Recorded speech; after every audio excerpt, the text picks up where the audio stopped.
안녕하세요. 워런 버핏처럼 매일 신문을 박준모 함께 읽으면서 투자의 고수가 됩시다. 모험신박 오늘 8월 13일 벌써 목요일입니다. 둘째 목요일. 오늘은 옵션 만기입니다. 어제 신문기사 내용이 코스닥 급등을 못 믿는 개미들 하락 배팅 인버스 담았다.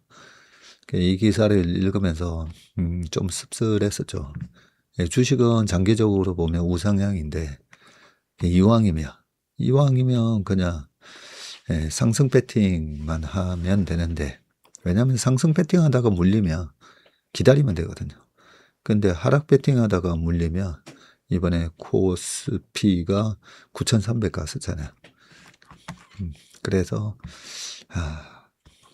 그 마이클 버리가 되게 멋있어 보이지만 제가 좀 안타깝다 했잖아요. 워런 버핏처럼 그냥 애플 주식 사서 코카콜라 사서 뭐 아니면 델타 에어랑 항공이든 뱅크 오브 아메리카 그냥 사서 가만히 있어도 저절로 돈 버는데, 굳이 그 떨어지는 거 맞춰서 돈을 벌려고 참 사서 고생한다, 솔직히 좀 그런 생각이 든다 했잖아요. 그죠? 그래서 웬만하면 우리 최밀턴 분들은 하락 배팅은 제가 하지 마시라 그랬습니다. 그 안 좋아 보일 때는 현금을 들고 있는 거는 괜찮다 했잖아요. 왜냐하면 현금 들고 있으면 계속 또 어떤 지금 주도주의 변화가 아니면 시장이 주는 그런 메시지를 보면서 이쪽이 올라가네? 이쪽은 뭐지? 공부해보고 그래서 그렇구나. 그렇게 현금을 들고 있으면 또 계속 이제 시장에서 기회를 계속 찾게 되잖아요. 긍정적인 마인드로. 그런데 딱 인버스나 곱버스를 하는 순간 계속 그냥 시장 전체를 비관적으로 보다 보니까 그런 새로운 주도주의 변화 이런 것도 눈에 안 들어오게 됩니다. 바람이 벌써 가을이네요. 그렇죠? 그러니까 항상 이 계절의 변화가 있다는 거, 주식시장에도 늘 계절의 변화가 있다는 거 늘 기억하셔야 됩니다. 신은 포기한 일을 방치하고 포기하지 않은 일을 시험한다는 이야기가 있습니다. 야, 이렇게 멋진 이야기가 있군요. 포기한 일은 그냥 방치해두고 포기하지 않는 이 일을 시험한다. 계속 일어섰는데 또 툭 밀면서 잡아뜨리고 또 일어서는데 또 툭. 지금의 고난은 걸음을 멈추게 하려는 장애물이 아니라 나를 더욱 견고하게 다지는 시간일 것입니다. 지금 유독 힘든 순간을 지나고 있다면 어쩌면 그것은 내가 삶을 포기하지 않고 끝까지 애쓰며 나아가고 있다는 의미일지도 모르겠습니다. 맞습니다. 포기하지 않는 삶, 끝까지 도전하는 삶. 그렇게 하다 보면 한번 운때가 온다는 거죠. 계속 도전하다가 한번 운때가 제대로 딱 맞으면 성공하는 거라 했잖아요. 저도 지나고 보니까 성공한 사람들은 계속 한 번도 실패 안 하고 성공한 사람은 없더라고요. 계속 도전하고 실패하고 도전하고 실패하고 하다가 그 운때가 딱 맞고 또 이 매개체라는, 그래서 뭐 박지성 선수, 이영표 선수 다 마찬가지 월드컵과 히딩크 감독 그런 운때와 귀인, 소위 말해서 귀인을 만나다 보니까 열심히 하고 있다 보니까 한순간에 딱 이렇게 성공하게 됩니다. 그래서 끊임없이 계속 포기하지 않고 계속 하셔야 됩니다. 매일 저녁 7km를 달리고 있다고요? 땀으로 뒤범벅된 내 모습을 볼 때면 정말 행복해서 절로 웃음이 지어집니다. 이분 우리 지금 조부장이라 저희 회사에 김 차장이라 그리고 우리 준혁 주임까지 저녁마다 지금 7km에서 10km를 뛰는데 우리 조부장도 귀인을 만난 거죠. 그 두 동생들이 부장님 우리 저녁마다 여의도 한 바퀴씩 뛰시죠. 그러면서 한 7, 8kg가 쭉 빠지면서 얼굴 인물도 나고 되게 건강해 보이고, 그래서 제가 퇴근하면서 야 사람 한 명 살렸다고 칭찬해 줬어요. 매일 저녁 7km씩 이렇게 뛰시면 병원 갈 일이 아마 없으실 겁니다. 그죠? 매일 70km를 뛸 필요는 없지만 매일 7km씩 꾸준히 뛴다라는 게 엄청난 건강이라는 이 보상을 주실 겁니다. 아마. 이런 분을 사위 삼는 게 제 꿈인데. 전무님, 오늘은 업무적인 스트레스가 있는 날입니다. 웜의 심박 늦게나마 들으며 힘받고 오늘 저녁에 행복한 일상을 꿈꿉니다. 네. 힘든 일이 없는 삶이 제일 불행한 삶이다. 저는 그렇게 생각합니다. 그죠? 얼마나 무료하겠습니까? 다람쥐가 매일 알밤을 줍듯 작은 노력도 매일 쌓이면 결국 큰 변화를 이룰 것임을 믿고 오늘도 웜의 심박에 귀 쫑긋 해봅니다. 어젠가 뭐 이래저래 보다 보니까 해변가에 저 예쁜 조약돌, 반짝거리는 조약돌을 만든 거는 날선 정으로 만든 게 아니라 부드러운 물결이 저렇게 조약돌을 다듬었다. 뭐 이런 글이 있더라고요.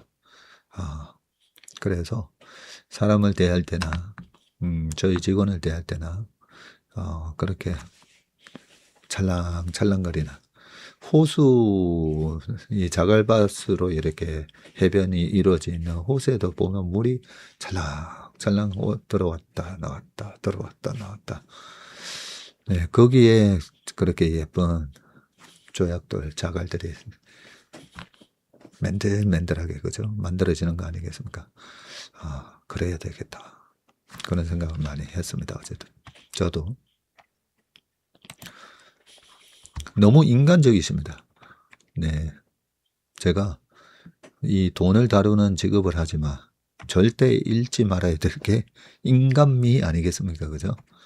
네, 잘못하면 이 돈의 노예가 되고 돈밖에 모르는 사람이 되고 그러다 보면 우리가 삶이 아주 피폐해진다고 생각합니다. 코스닥에 묶여 있어서 아무것도 할 수가 없네요. 도 닦는 중. 기다리시면 됩니다. 내년에 코스닥 많이 올라옵니다. 네. 이번에는 아무래도 이 쭉 반등 들어왔다가 계속 여기서 V자로는 안 올라갈 겁니다. 또 한번 밀리긴 하겠지만 전저점 저는 안 깬다고 보거든요. 7월 말에 저점을. 왜냐하면 이제는 살려는 사람들이 많을 거예요.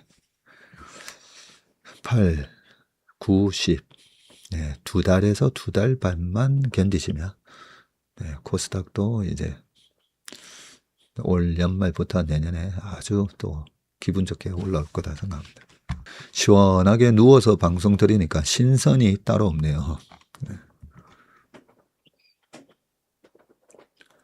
아이들의 노후 준비까지 든든한 버팀목이 되어주시는 전무님께 저희들도 뭔가 전무님께 작은 버팀목이라도 되어드릴 수 있는 방법은 어떠한 장세에도 그저 믿고 안심하는 마음을 전하는 게 아닐까 싶습니다.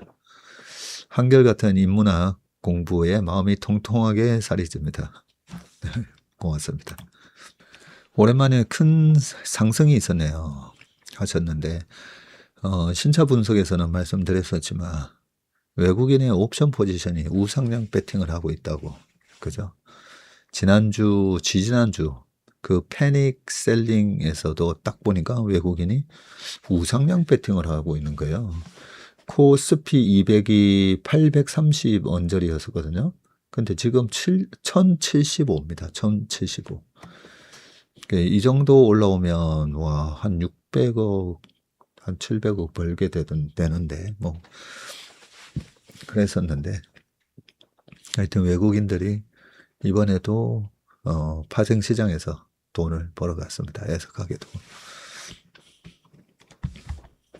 그래서 어제 그 인버스를 잡았다 이런 기사를 보면서 되게 안타까웠습니다. 저는 이제 외국인 포지션을 다 들여다보고 있으니까 얘네들은 지금 우상향 배팅하고 있는데 너무 안타까웠습니다. 정신없는 날에도 출첵하고 웜의 심박은 그러지 않습니다. 오늘이 가기 전에 출첵할 수 있어 다행입니다. 딱 12시간 전에 예, 딱 출첵 누르셨군요. 실현하지 못한 이익에 연연하지 않겠습니다. 꺾이지 않는 마음, 1만 시간의 법칙을 믿고 혼자서는 하면 안 되고 최슬리와 꼭 함께 해야 된다고 생각해요 하셨습니다.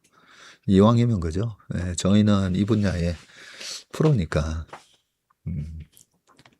저희와 함께 이렇게 꾸준히 가시면 반드시 경제적 자유를 비롯한 재테크의 상위 10% 안에 저는 무조건 든다고 생각합니다. 무조건. 저희는 해봤잖아요. 저희는 이 프로가 해야 되는 그런 과정들을 꾸준히 해왔었고요. 그 중에 하나가 아침에 모닝브리프, 그리고 또 하나가 이렇게 신문 읽는 거. 이걸 꾸준히 하는데 실력이 안 늘 수가 없습니다. 아까 어떤 분처럼 매일 7km를 뛰는데 어떻게 체력이 안 좋아지겠습니까? 그죠? 고수님 이야기 너무 재밌어요. 많이 해주세요. 업계에 진짜 돈을 번 찐고수 분들, 그분들이 방송 나올 이유가 없잖아요. 그 고수인 척 하면서 나오는 사람들 많습니다. 내가 마치 무슨 큰 주식으로 돈을 번 것처럼 그런 사람들 많습니다.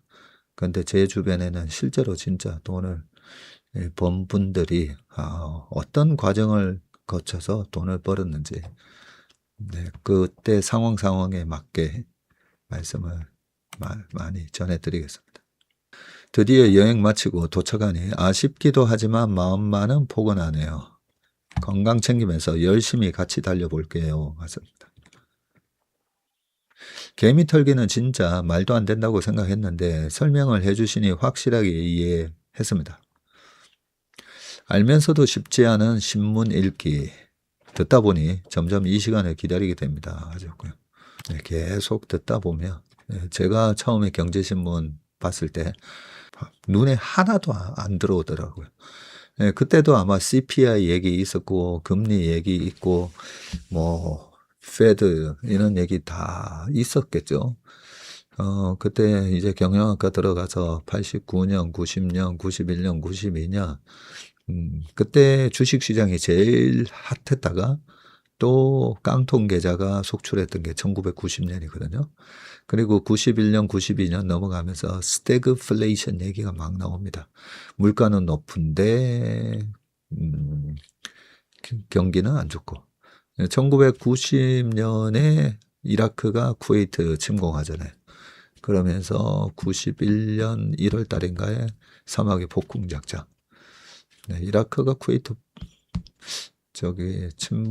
침공한 게 90년 아마 8월인가 그러고 한 5, 6개월 지나서 사막의 폭풍작전 하면서 그러다 보니까 중동이 불어나다 보니까 유가도 안 떨어지고 그러다 보니까 스태그플레이션.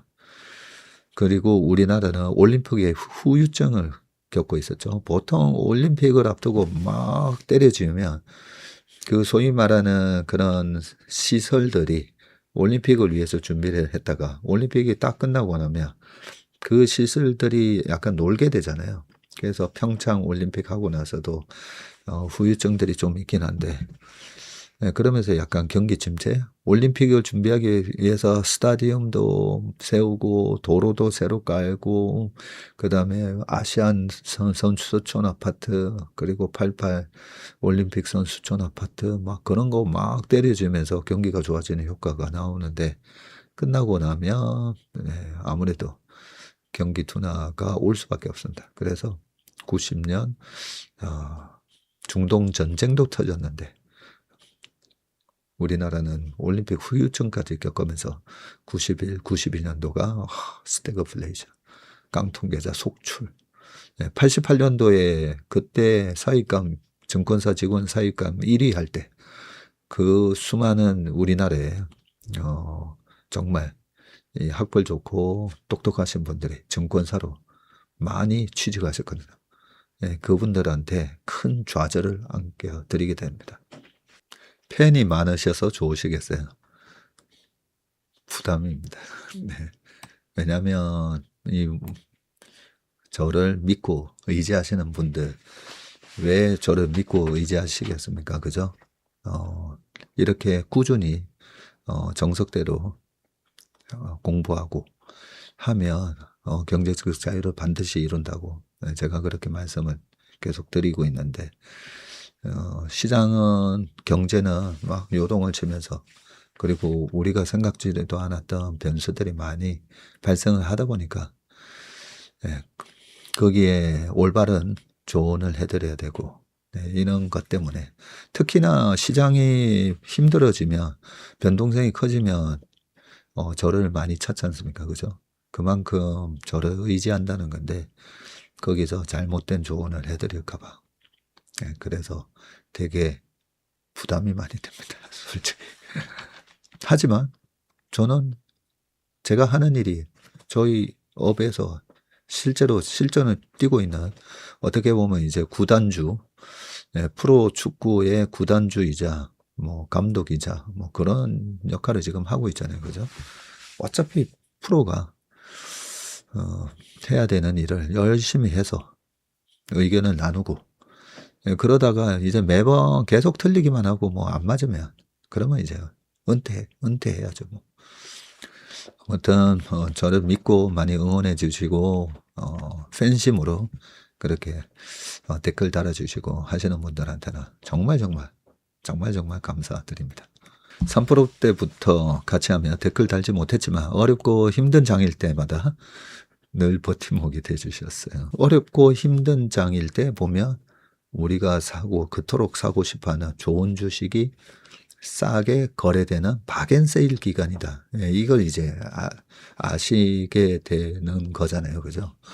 근데 대부분은 보면 와, 지금도 사야 됩니다. 할 때 보면, 지금 되게 비싼데?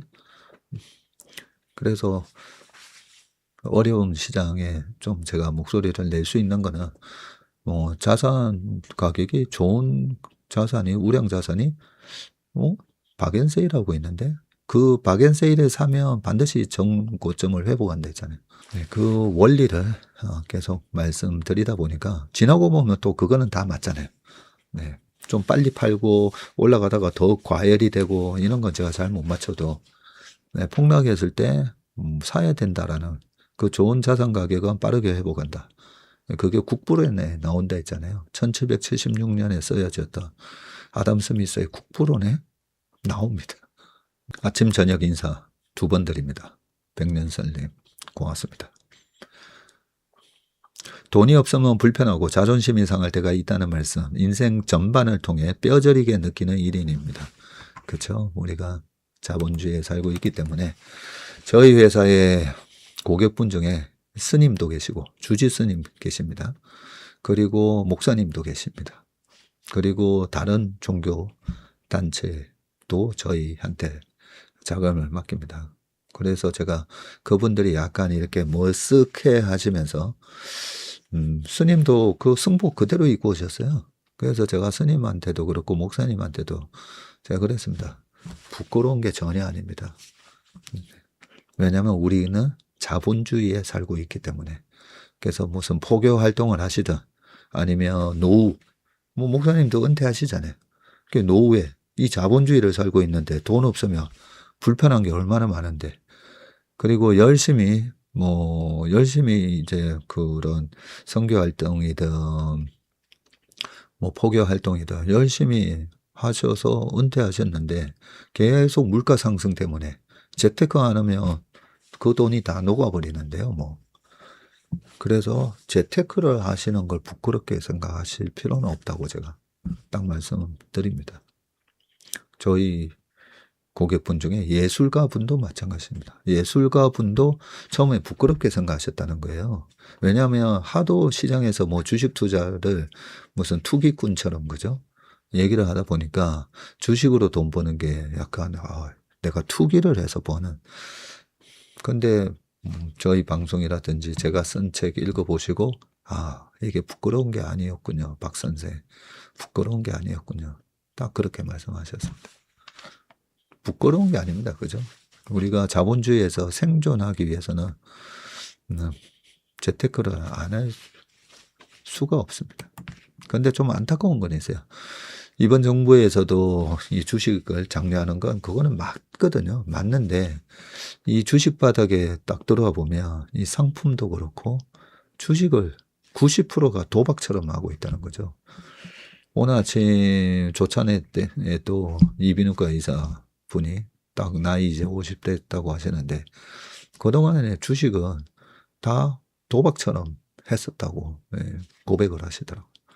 그런 분들이 너무 많습니다. 주식은 도박처럼 해야 되는 걸로 아는 분들이 너무 많습니다. 너무 안타깝죠. 오늘 부는 바람같이 시원한 장이네요. 네. 매수 배팅을 하고 있으면 오늘 같은 장이 그죠? 바람도 선선하고 가을바람이 불고 시장도 또 강하게 올라오고 하니까 얼마나 기분 좋습니까? 댓글 맛집 채슬리네요. 하긴 되게 한 번씩 보면 수준 높은 그런 댓글들이 참 많습니다.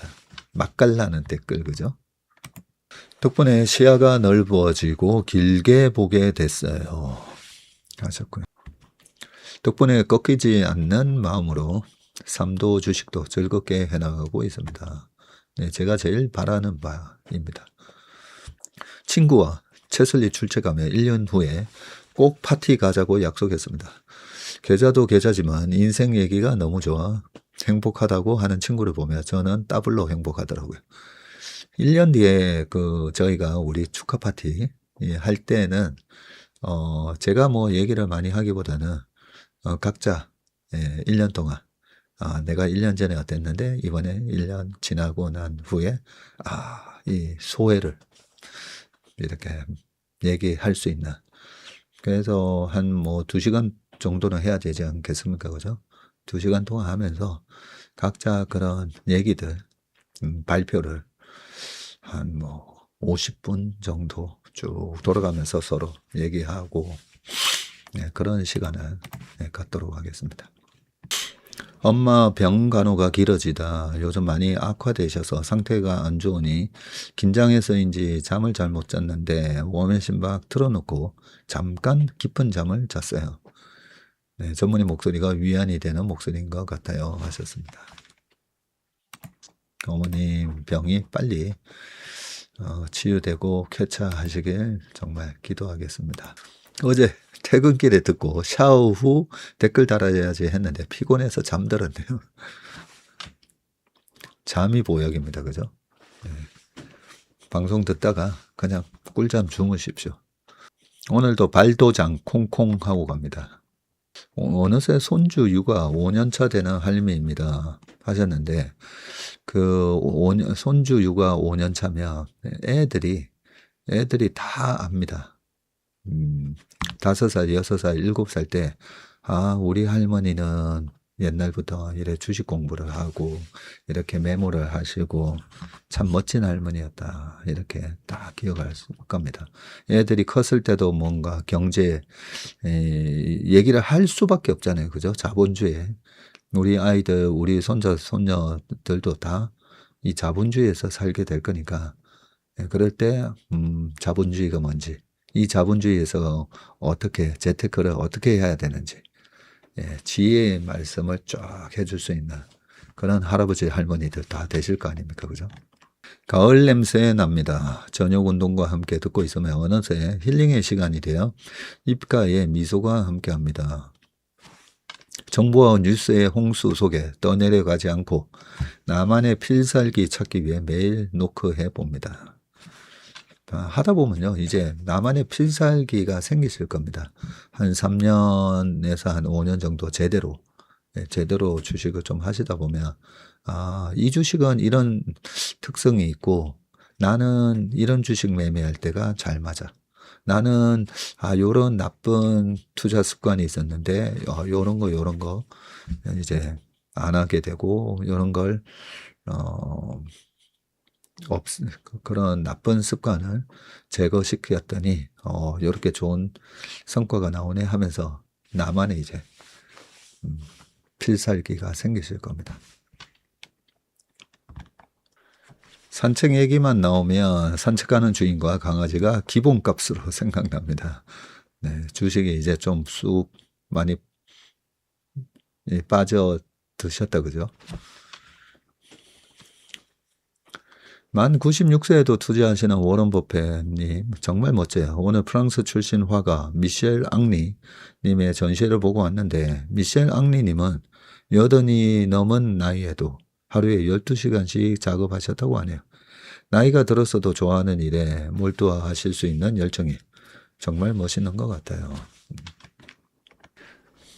아, 출석 댓글 놓치기 참 쉽네요. 이틀 출첵 놓쳤어도 저는 내년 치맥 제 돈 내고라도 갈랍니다. 말리지 마이소 하셨습니다. 십수년 주식을 보유하였지만 이렇다 할 수익을 내지 못한 저는 지난 5월에 용기를 내어 채슬리에 일임했습니다. 일임한 후에 채슬리를 듣는데 전문의 목소리가 이리 달콤했던가 하며 새삼 놀랐습니다. 성시경 씨가 울고 갈 것 같습니다. 내리든 오르든 채슬리가 알아서 하겠지 하고 듣는 지금과 일희일비하며 마음 졸이며 듣던 예전과 일이 다르구나를 매일 느낍니다. 다 마음이 문제인이라 하시던 큰 스님 말씀과 함께 성형외과 비포 앤 애프터 사진이 생각나는 요즘입니다. 네. 작년 5월 하고 그죠? 6월, 7월 가면서 저희가 6월 달까지 반도체가 오르지 않을 때 너무 큰 수익을 내 가지고 작년 6월 말 기준으로 60% 수익이 났을 때, 야, 이 수익이 과연 유지가 될까? 네, 그러면서 7, 8, 9 해가지고 위험 관리 들어갔었죠. 그러다가 9월 달부터 반도체가 또 올라오고, 네, 그러면서, 이번에 이쪽인가? 하면서 포트폴리오 변경을 하게 되고, 그 과정에도 보면, 되게, 답답하게, 이 변경 시장을 바로 이렇게, 반도체 따라가지 못하고, 뭐 이런 부분에도, 그때 들어오셨던 분들 중에, 최근처럼, 이 대응이 너무 느린 거 아니야? 네, 그렇게 생각하셨던 분들도 계시고, 그러면서 또 떠나가신 분들도 계시고 한데, 결국 1년 지나고 나서는 다, 되게 좋아하시지 않습니까? 그죠? 그래서 그 주식이라는 게 혼자 개인적으로 하든, 일임을 하든, 그리고 월가의 영웅에도 나오지만, 저기, 네, 마젤란 펀드도 결국은 그 경이적인 수익, 연평균 29.2% 수익이 났는데도, 네, 그 마젤란 펀드 가입자의 50%는 네, 돈을 못 벌었다고 하잖아요. 그래서 피터 린치도 그렇게 얘기를 하고 있습니다. 떨어질 때 내 펀드가 더 떨어지고, 베타가 크다 보니까. 네, 그러면서, 그럼에도 불구하고 이 100만 주주, 시장이 어려울 때 편지를 써주고 한 그 주주분들한테 네, 또 감사드린다는 그 첫 장에 글이 있었잖아요. 그죠? 그래서 주식은 딱 하나입니다.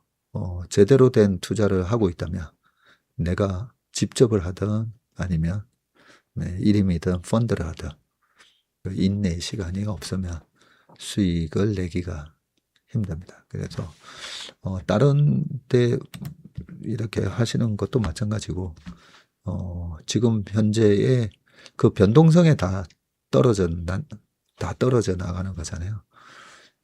그래서 주식으로 쉽게 돈을 벌게 만드는 거는 이 변동성으로.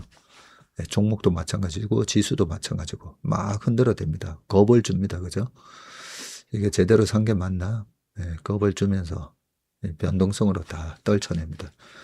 그리고 떨쳐내는 방법이 무서워서 여기서 손절하시는 분도 있고 손절하시는 분들도 있고 대부분은 이제 본전됐을 때 다 떨어져 나간다 했잖아요. 본전됐을 때, 내가 본전 찾았을 때. 그러면서 이제 그 이후에 나는 수익을 향유를 하지 못하시는 거죠.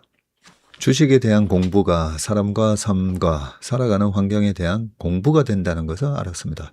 열심히 공부하는 70대 주린입니다.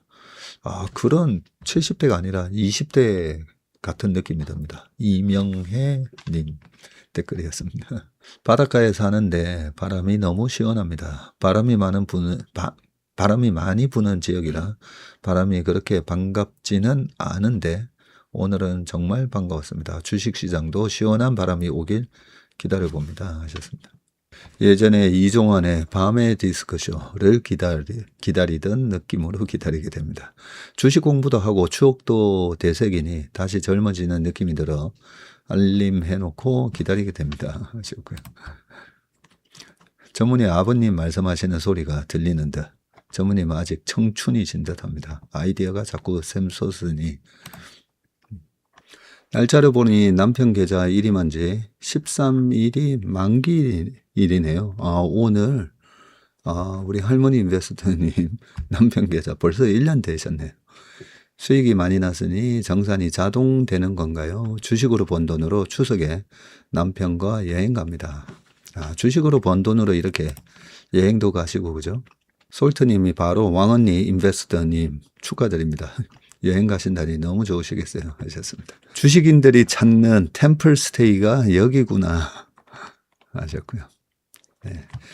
자, 이제 시간이 많이 지나서 신문기사 읽어보도록 하겠습니다. 자, 첫 번째 기사 읽어보겠습니다. 미일 개입에도 다시 엔저, 동조 옅어진 원화는 강세.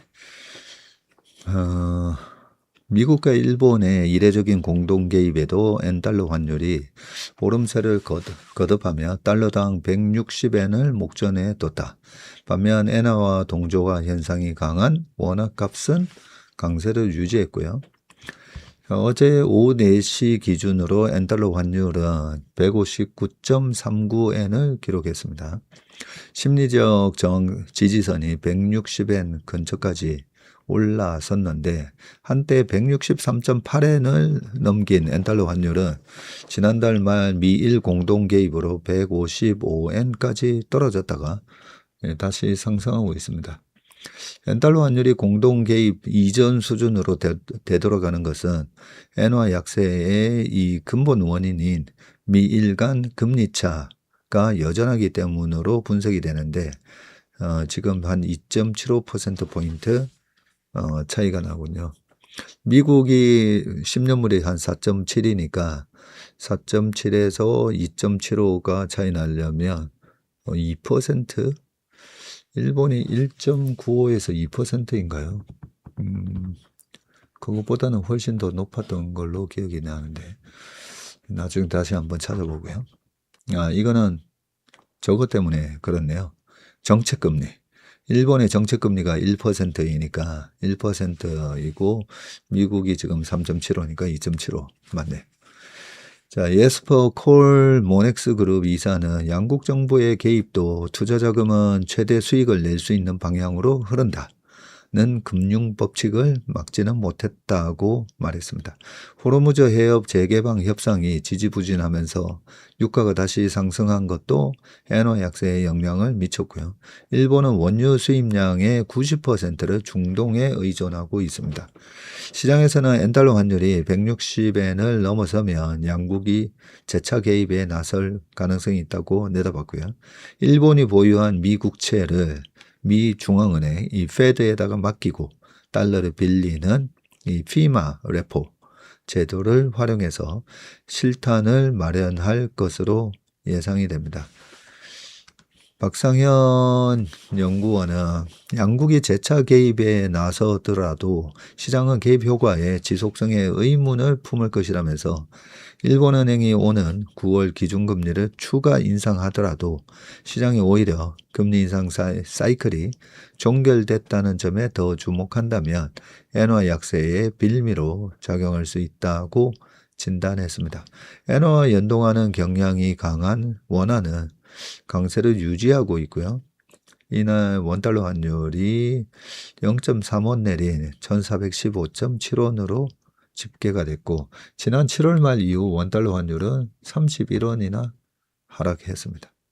이 엔달러 환율이 떨어진다는 말은 엔화 강세로 간다는 얘기거든요. 그래서 지난번 24년 8월 초에 있었던 엔캐리 트레이드 청사 예, 그때 엔달러 환율이 137인가 얼마까지 떨어졌을 거예요.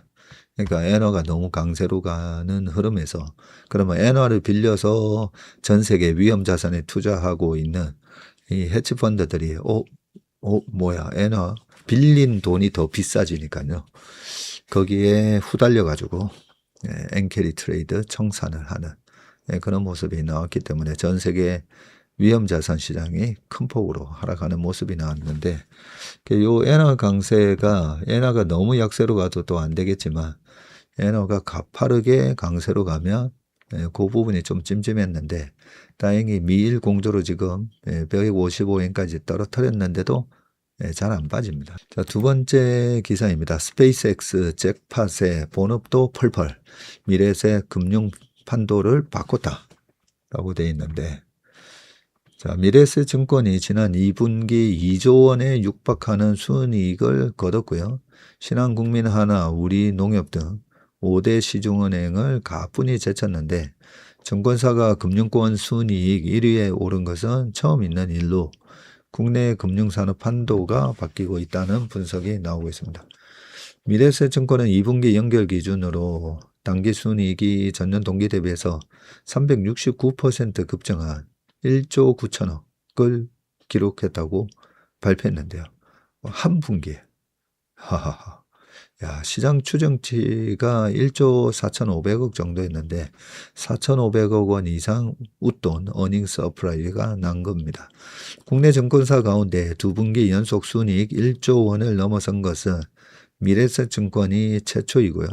분기 세전 이익도 2조 5,287억 원으로 전년 동기 대비해서 386.1% 늘었고 2분기 미래세 증권 순이익은 증권업계를 넘어 금융권 전통 강자인 5대 은행마저 압도했습니다. 은행권 1위 신한은행의 2분기 순이익은 1조 3천억 원으로 미래세 증권보다 6천억 원 이상 적었는데 국민은행이 1조 1240억, 하나은행이 1조 213억, 우리은행이 8,400억, 농협은행이 한 6천억. 야, 미래셋이 뭐 어마어마한 수익을 낸 거다, 그죠? 아, 여기 표가 잘 나와 있네요, 보니까. 2분기 은행과 증권사 순이익 순위 쭉 나와 있습니다. 여기 고객자산 AUM이 나오는데요. AUM이 작년 요게 회색이 작년 2분기고 이 파란색이 올해 2분기를 말하는 건데 와, 미래에셋증권의 고객자산이 AUM이 784조입니다. 와, 800조. 야, 엄청나네요. 와. 작년이 533조였는데 784조. 우리나라 한 해 예산보다도 더 큰 규모의 고객자산을 가지고 있네요. 자, 그리고 6월 미국 나스닥에 상장한 스페이스X 효과가 컸고요. 미래세 증권의 세전 이익 가운데 스페이스X 관련 평가 이익이 1조 6,242억 원으로 64.2%나 달했습니다. 순이익에서 차지하는 비중도 절반 이상일 것으로 추정하고 있고요. 여기에 자산관리, WM, 연금, 브로커리지, 트레이딩 등 주요 사업과 해법인이 고르게 성장하며 힘을 보탰습니다. 시황에 따라 실적이 출렁이는 증권사 특유의 천수답 구조를 깨고 자기자본 투자, PI, 그리고 IB, 자산운용 등 다각화된 포트폴리오로 탄탄한 수익 기반을 입증했다는 분석입니다. 증권업계에서는 약 10년 전에 대우증권을 품에 안으며 금융투자시장 판도를 바꾸겠다고 한 박현주 회장의 비전이 실현됐다는 평가가 나오고요. 허선호 미래세증권 부회장은 컨퍼런스 콜에서 스페이스X 성과를 제외하고 보더라도 미래세증권의 경상적인 이익 창출력이 크게 개선되고 있다고 말을 했습니다. 자, 1 플러스 1은 2가 아니라 1 플러스 1은 3, 3이라고 생각하고 투자했다. 2015년 12월 24일 크리스마스 이브 때 산업은행이 미래세 컨소시엄을 이 대우증권 매각 우선 협상 대상자로 발표한 이날 박현주 회장이 이렇게 인터뷰에서 얘기를 하셨군요. 단순히 두 개의 증권사를 합치는 것을 넘어서 자산운용업계 1위 미래에셋과 투자은행 및 주식 위탁매매 1위인 대우증권의 시너지로 금융업 판도를 바꾸겠다는 포부였습니다. 미래에셋증권이 대우증권을 인수한 게 2015년 12월 말이었었군요. 당시 미래에셋증권의 연간 순이익은 1,700억 원 수준이었고요. 2,900억 원대인 대우증권을 합쳐도 5천억에 못 미쳤고요. 대우증권 인수가 승자의 저주로 끝날 것이라는 회의론도 잇따랐는데 그로부터 약 10년이 지난 올해 2분기 미래에셋증권은 순이익 1조 9천억 원이라는 사상 최대 실적을 냈습니다. 증권사 최초로 5대 시중은행을 모두 제치고 금융권 순이익 1위에 올랐습니다. 박 회장의 도전이 마침내 숫자로 증명됐다는 평가가 나오고요. 이번에 이 스페이스X가 상장 성공하면서 전체 세전이익 2조 5,200억에서 관련 평가이익이 1조 6천억이었으니까 이 투자로 그죠? 엄청난 돈을 버신 겁니다. 미래에셋그룹이 스페이스X에 약 4천억 원을 투자할 때만 해도 시장에서는 언제 수익이 날지 모르는 이 고위험 벤처에 대규모 자금을 넣는 건 무모하다는 평가가 지배적이었는데 하지만 이번 호실적으로 자기자본 투자, 이 PI의 대표적 성공 사례로 자리 잡았습니다. 스페이스X를 제외한 나머지 부분도 역대 최대치를 찍었는데요. 2분기 위탁매매 수수료 수익은 증시 거래대금 증가에 힘입어서 전년 동기 대비해서 189% 늘어난 6,256억을 기록했고요. 전분기 대비로도 36%나 증가했고 트레이딩이 8,369억 그리고 자산관리 수수료 이 WM에서 1,310억 이렇게 각각 75%, 73%나 증가했습니다. IB 수수료는 전년 동기 대비해서 소폭 줄었지만 전분기 대비로는 반등을 했습니다. 한 428억 벌었고요. 자, 이 고객자산 AUM이 가파르게 증가했는데 2분기 말 기준으로 국내 AUM이 784조, 1분기보다도 124조나 증가했고요. 1년 전과 비교하면 무려 250조가 증가했습니다. 연금자산도 80조를 넘어섰고요. 지난 1년간 퇴직연금의 적립금 증가율은 60%로 시장 평균의 2.5배에 달합니다. 이강혁 미래에셋증권 이 CFO는 연금자산 증가가 수익 성장 속도를 끌어올리는 스노볼 성장 구조를 계속해서 강화해 나갈 것이라고 말했고요.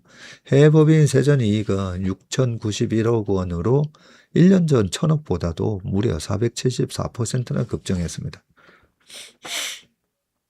다만 3분기 실적에는 변수가 있는데요. 이익의 상당 부분을 차지하는 스페이스X 주가가 최근 조정을 받고 있고 이번에 반영된 평가 이익이 6월 말 주가인 $170 기준이기 때문에 현재 한 $130 수준으로 떨어졌고요. 이에 따라서 미래에셋증권이 보유한 스페이스X 지분 가치도 5조 원에서 한 3조 8천억 안팎으로 줄었습니다.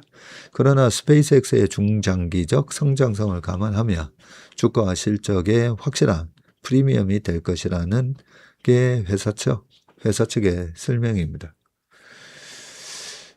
이 CFO는 스페이스X가 분기 단위로는 향후 수익의 플러스 요인이 될 수도 마이너스 요인이 될 수도 있겠지만 연 단위로는 상당한 수익 기여를 할 것이라며 이미 취득원가 기준 4배 이상의 수익이 발생한 성공적인 투자이고 회사의 잠재력을 볼 때 손익 변동성은 일시적인 것이라고 했습니다.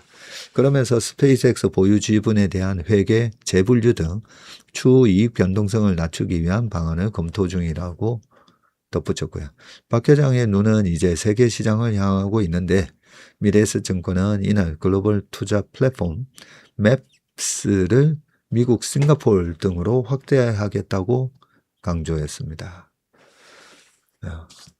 우리나라에 드디어 IB가 제대로 된 IB가 탄생한 그런 느낌이 듭니다. 예전부터 이 시중은행이 그냥 커머셜 뱅크잖아요. 우리나라 은행이 계속 이 커머셜 뱅크로만 있으면 아무래도 인구가 정체되고 노령화되고 그랬을 때 이 발전이 없다. 그래서 이 인베스트먼트 뱅커가 돼야 된다. 이런 얘기가 벌써 30년 전부터 있었던 얘기입니다. 근데 이제 박현주 회장님이 제대로 된 인베스트먼트 뱅커, IB 투자은행을 만드신 느낌입니다. 우리가 제조업으로 수출해서 돈 버는 것도 중요하지만요. 이 금융으로 보세요. 이 스페이스X 같은 거 상장, 거기 투자해가지고 뭐 1조, 2조 이렇게 벌잖아요. 그죠? 그래서 금융이 진짜 중요합니다. 반대로 30년 전에 우리가 아무것도 모르고 IMF 때 탈탈 털렸잖아요. 그죠?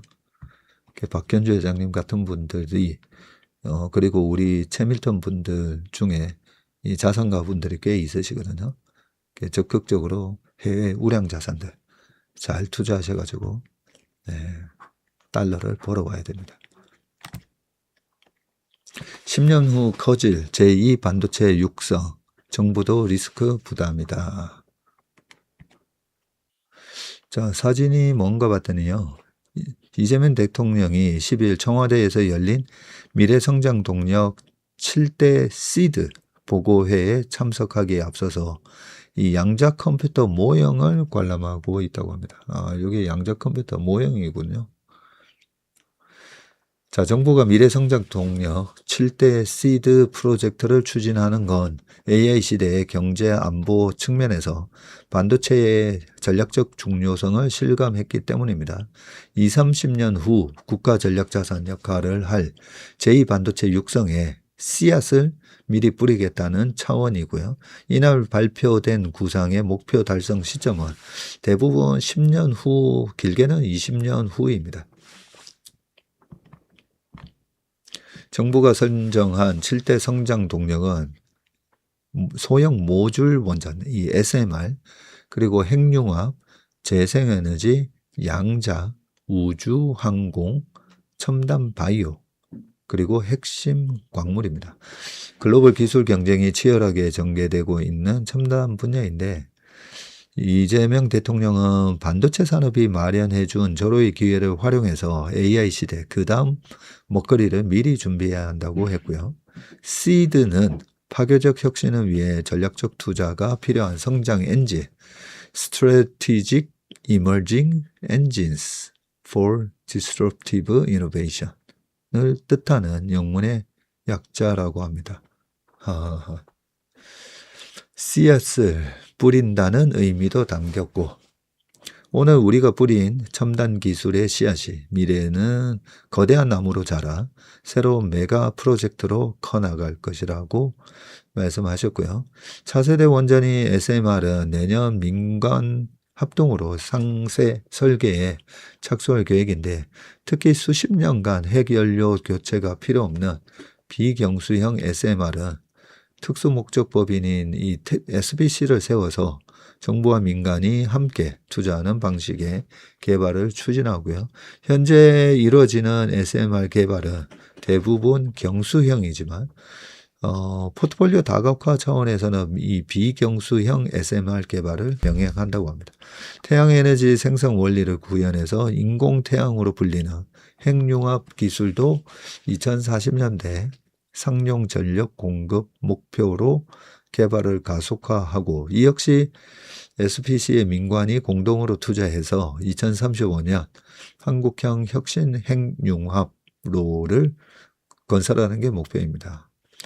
정부가 위험을 우선 부담하고 향후 성공 시에 후순위로 지분을 취득하는 방식을 기획하고 있다고 이 대통령께서 얘기하셨고요. 또 정부는 10년 내 양자칩 제조 역량 글로벌 톱에 도전하겠다는 목표를 세웠고요. 2030년 민간 주도의 이 달 착륙선을 발사하고 2035년까지는 저궤도 위성통신망을 구축하는 것도 목표로 세웠다고 합니다. AI 시대 K반도체 경쟁력의 중요성이 국가안보 측면에서도 확인된 만큼 정부의 미래 성장 동력 확보 의지도 높아졌다는 분석이고요. 반도체 호황이 되려 한국 경제를 이 네덜란드병, 특정 산업에 집중해서 다른 산업은 경쟁력을 잃는 현상에 빠지게 할 수 있다는 이 위기의식도 작용을 했다고 하고요. 오늘의 주력 산업에서 벌어들인 자본이 내일 돈을 벌 산업으로 흘러가야 되고, 그래야 특정 산업의 호황과 불황에 국가 경제 전체가 흔들리지 않는 이 두꺼운 산업 생태계를 만들 수 있다고 청와대 정책실장께서 얘기하셨다고 합니다. 자, 반도체 몰빵 말고 이거 담아라. 5배 잭팟 고수의 비밀. 뭐지? 싶은데요. 누군신가 봤더니 이호년 미래에셋자산운용 ETF 운용본부 1팀장님이시군요. 자, 전체 포트폴리오에서 중국 비중을 약 30%로 가져가는 것이 좋습니다. 대부분 투자자들이 국내 주식을 많이 하고 있는데, 국내는 메모리 반도체 비중이 60% 이상으로 높아 특정 산업에 편중될 수 있고, 미국과 한국을 균형 있게 가져가면서 중국 주식으로 포트폴리오 위험을 분산하는 것을 추천합니다. 자, 최근 미국과 한국 지수는 상승장에서 크게 뛰었지만 하락장에서는 변동성이 크게 나타났고, 시장 변동성이 큰 국면에서는 중국 주식의 리스크를 일부 상쇄하는 역할을 할 수 있고, 중국 정부는 국가 차원에서 증시를 안정적으로 관리하고 있는 데다가 반도체 밸류체인 전반의 자립을 추진하고 있다며, 중장기적으로 중국 지수는 완만한 우상향 흐름을 볼 것이라고 내다보셨군요.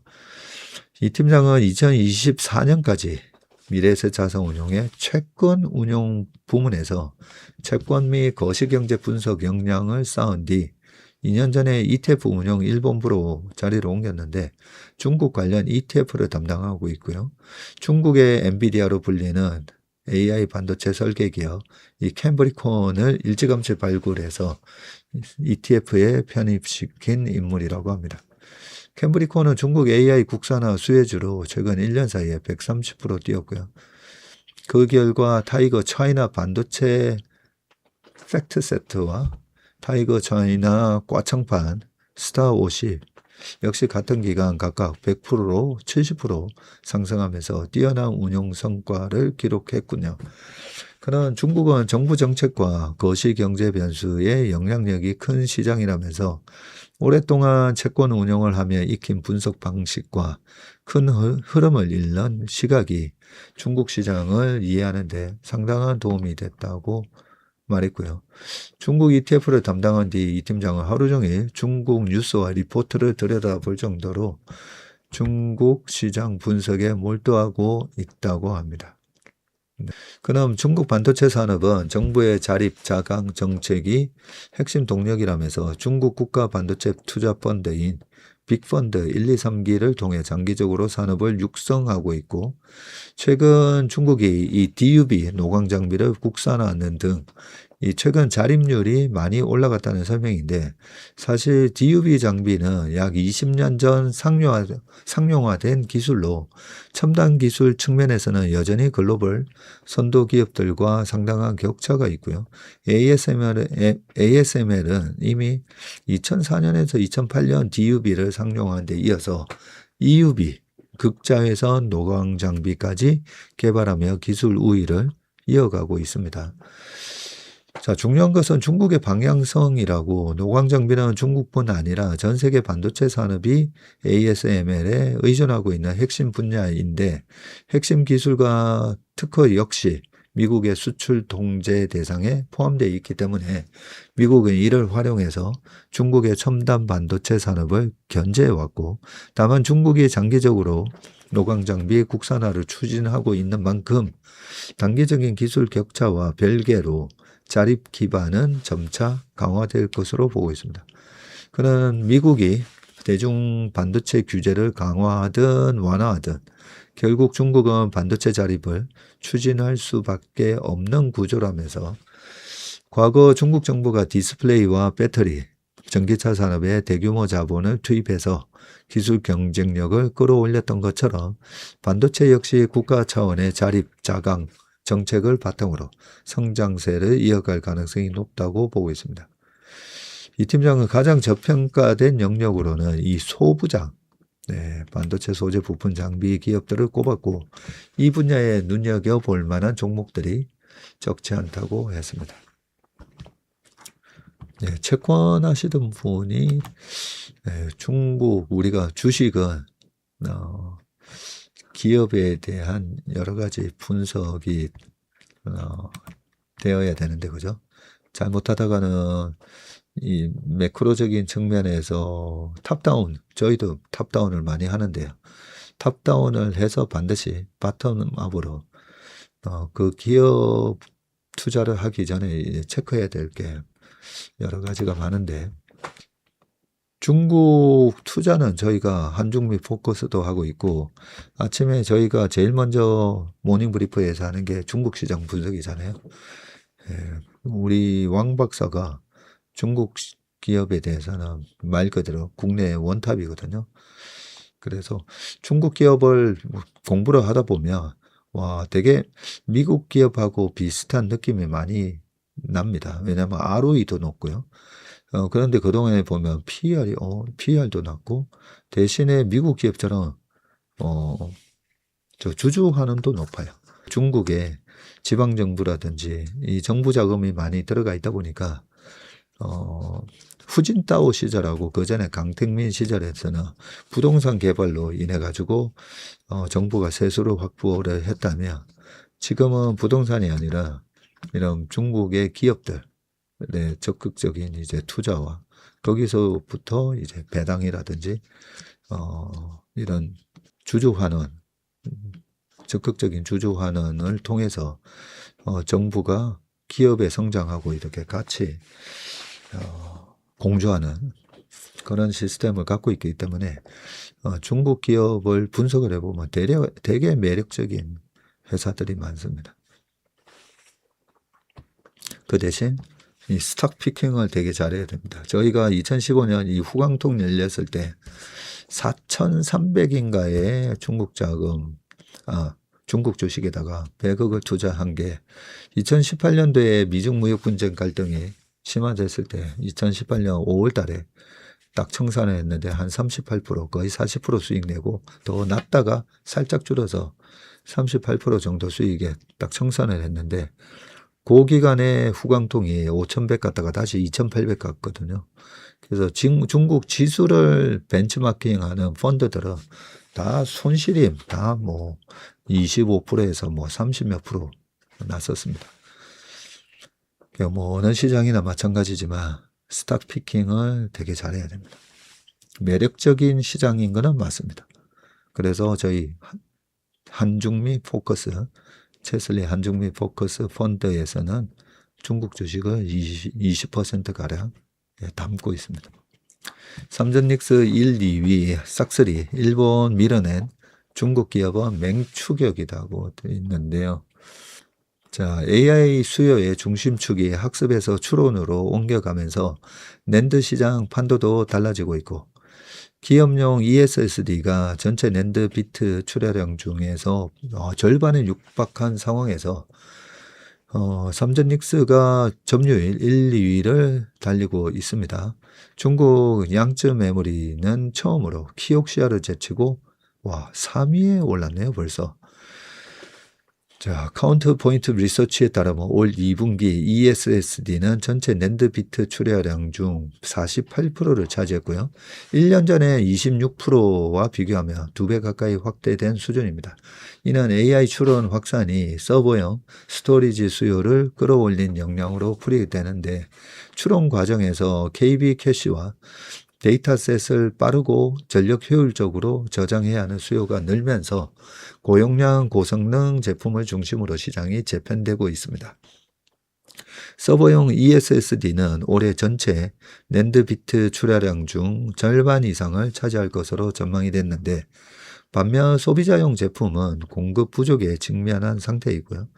공급 부족이 심화하면서 업계 매출은 지난해 2분기보다 5배나 증가해서 사상 최고치를 기록을 했습니다. 소비자용 제품 평균 판매 가격, 이 ASP라고 하는 거, Average Sales Price, ASP도 역대 최고 수준으로 뛰었고요. 업체별 비트 출하량 기준 점유율에서는 삼성전자가 25%로 1위를 유지했고요. 다만 생산 여력이 제한된 상황에서 수익성이 높은 DRAM 생산에 집중한 영향으로 점유율은 기존 32%보다 낮아졌습니다. 그러니까요. 저는 전자가 30, 닉스가 20, 그리고 마이크론이 13, 샌디스크 10, 그리고 양지 메모리 13, 그리고 키옥시아 한 13, 요렇게 쭉 외우고 있었거든요. 자, 닉스는 22%로 2위를 차지했고요. 자회사 솔리다임의 출하 확대가 힘을 보탰습니다. 솔리다임의 낸드 비트 출하량은 직전 분기보다도 40%나 증가했습니다. 눈에 띄는 곳은 이 YMTC인데요. 출하량 점유율 14%를 기록해서 키옥시아를 근소하게 앞서면서 처음 3위에 올라섰고요. 출하량은 지난해 같은 기간보다도 22%, 직전 분기보다는 5% 늘었습니다. 자, YMTC는 중국 업체를 대상으로 공급을 확대하면서 267단 3D 낸드도 대량 생산하고 있고요. 이걸 어떻게 읽어야 되는지 모르겠네요. 엑스타킹 아키텍처를 토대로 300단 이상 낸드 기술 개발도 진행하는 중입니다. 직전 분기 3위였던 키옥시아는 출하량 중 30% 이상을 서버용으로 공급하고 있지만 서버 가격 상승으로 고객 구매가 둔화하면서 성장률이 YMTC에 미치지 못했습니다.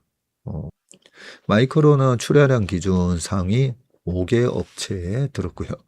다만 출하량 순위가 곧 매출 순위로 이어지지는 않은데요. YMTC는 출하량 기준으로는 3위였지만 매출 기준으로는 5위에 머물렀습니다. 제품 구성이 여전히 소비자용에 집중이 돼 있고 가격이 높은 이 데이터 센터용 eSSD 비중이 낮은 탓입니다. 마이크론과 키옥시아는 매출 기준으로는 YMTC를 앞서고 있습니다. YMTC는 올 하반기에 eSSD 중심으로 제품 구성을 전환해서 3위 입지를 굳힌다는 계획이고요. 중국 내 자금 지원 확대도 이 같은 전략을 뒷받침할 것으로 전망되고 있습니다. 네, 이 기사 정말 잘 읽었네요.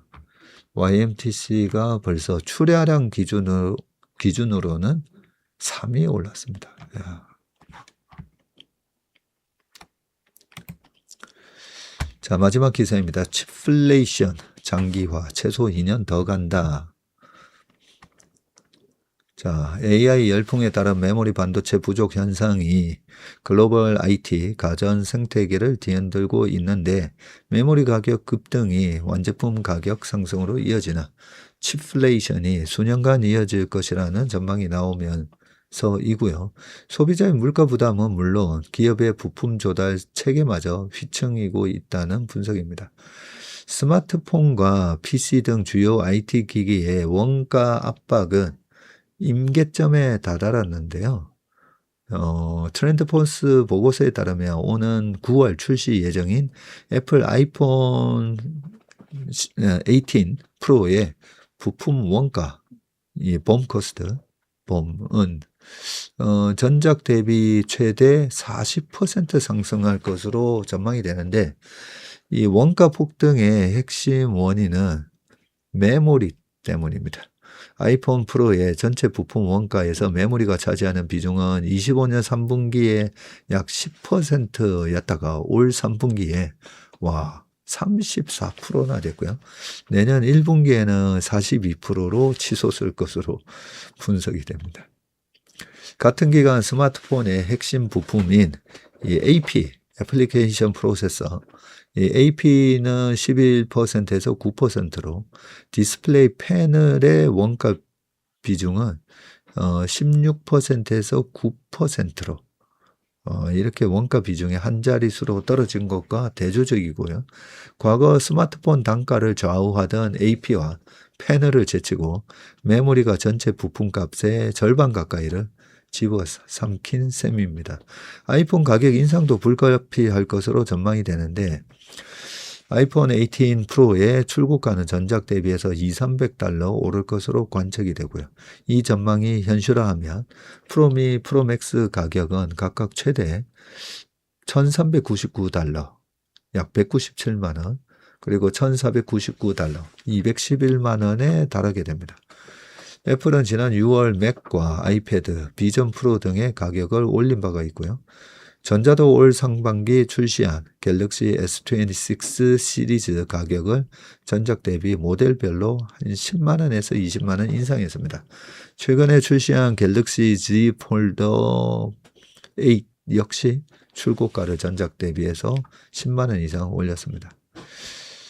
자, 기업의 노트북 등도 비상이 걸렸는데 노트북 등 IT 기기 조달에도 그동안 기업들은 IT 기기 제조사와 이 장기 공급 계약을 맺고 일정 가격의 제품을 안정적으로 받아왔는데요. 하지만 가격 폭등세를 견디지 못한 기업들이 이 계약을 파기하는 사태가 잇따르고 있습니다. 국내 한 기업의 구매 담당자는 최근 국내 제조사와 맺은 PC LTA를 파기했고요. 제조사 측에서 작년 가격으로는 도저히 물량을 대줄 수 없다며 계약을 취소하고 원자재처럼 실시간 시세를 반영한 단가 계약을 요구하고 있다고 말했습니다. R&D용 노트북 등 사양이 정해진 업무용 기기조차 선제적 예산 수립이 불가능해진 거고요. 업계에서는 이 같은 수급 불균형과 치플레이션 현상이 수년간 지속될 것이라는 경고가 나옵니다. 메모리 제조사가 수익성이 높은 이 HBM 등과 같은 AI 데이터 센터용 메모리 공급에 생산 역량을 집중하면서 범용 메모리 공급이 급격히 축소됐기 때문이고요. 모건 스탠리는 이날 보고서를 통해서 기업들은 메모리 치플레이션이 수년간 지속될 것으로 인식하고 있다며 가격이 안정될 때까지 구매를 미루기보다 물량을 선점하기 위해서 PC, 서버, 스토리지 조기 구매에 나서는 현상이 확산되고 있다고 말했습니다. JP모건도 최소 앞으로 2년 동안 메모리 시장의 공급 부족 현상이 지속될 것으로 내다봤고요. 업계 관계자는 AI 붐이 부른 메모리 부족 현상이 글로벌 기업의 비용 부담과 소비자의 물가 부담을 동시에 자극하는 이 구조적 장기 악재가 되고 있다고 말을 했습니다. 이 말 들으면 이 말 같고 저 말 들으면 저 말 같고 그죠? 여러 기사들이 많이 나오니까 이 부분을 잘 종합해서 투자하시는데 지혜롭고 슬기로운 그런 투자 판단을 하시기 바라겠습니다. 오늘 워맨 신박은 여기까지 하겠습니다. 고맙습니다.